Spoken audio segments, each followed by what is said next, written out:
In the center of Warsaw, surrounded by modern glass skyscrapers, stands a giant.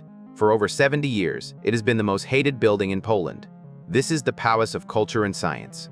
To the world, it's just a massive example of Soviet architecture. But to the people of Poland, it was a gift from Joseph Stalin that they never wanted and one they couldn't refuse.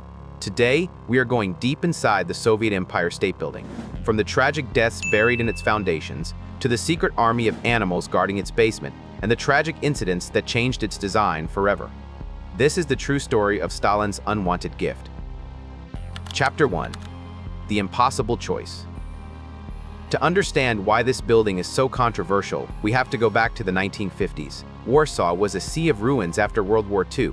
The city needed everything: houses, hospitals, infrastructure. There is a popular urban legend that Joseph Stalin gave Poland a choice: do you want a subway or a palace? And that the Polish communist leader Bolesław chose the palace. But the truth is much darker. Historians reveal there was no real choice. The gift was a calculated political move to stamp Soviet dominance on the Polish skyline. The decision was made in Moscow, not Warsaw. The lead architect, Lev Rudnev, was sent on a tour across Poland to Krakow, Zamość, and Toruń. His mission? To copy Polish Renaissance details like the decorative attics and incorporate them into the Soviet tower. Chapter 2. Blood in the Concrete. Building a beast this size in the middle of a ruined city was a nightmare. Over 3,500 Soviet workers were brought in to construct it. They lived in a special guarded district, separated from the Polish population. They worked at breakneck speeds to finish it in just 3 years. But this speed came at a deadly price. Official records state that 16 workers died during the construction. Most of them fell from the dizzying heights of the scaffolding, and this is where the dark urban legend begins. For decades, locals whispered that the bodies of these workers were never recovered. The story goes that they fell into the wet concrete of the massive foundations and were simply left there, buried forever inside the building they died creating. While historians say the bodies were moved to a cemetery, the legend of the haunted foundations remains alive in Warsaw today. Chapter 3. The Millennium Clock. If you look at the summit today, you see a massive clock glowing in the night sky. But for 45 years, the tower was blind. This is the Millennium Clock, and it wasn't part of Stalin's original plan. It was only added in the year 2000 to celebrate the new era. But like everything about this building, the scale is hard to comprehend until you get close. It is one of the highest clock towers in the world. To give you a sense of size, the minute hand alone is 6 meters long. That is longer than a luxury limousine.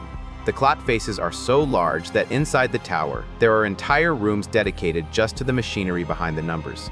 It changed the skyline of Warsaw forever, turning a Soviet monument into a functional timekeeper. Chapter 4. The Caged Terrace.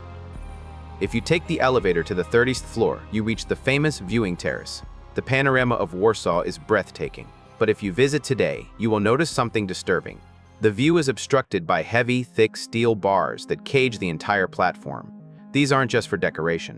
In 1956, shortly after the grand opening, a French tourist fell to his death from this very spot. Following a series of tragic incidents in the years that followed, the management was forced to make a difficult decision. They installed the steel cage to seal the edge forever, preventing anyone from making a fatal jump.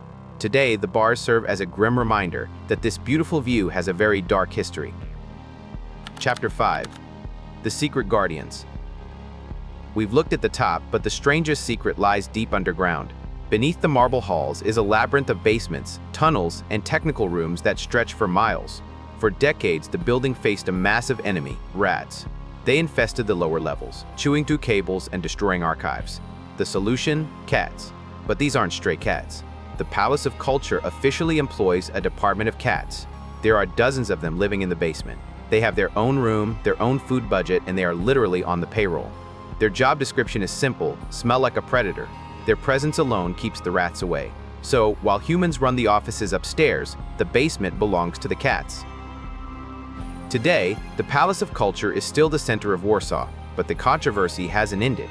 Every few years, politicians propose tearing it down to erase the last symbol of Soviet dominance. Others say it's now a part of history, a Varsovian icon that deserves to stay. What do you think?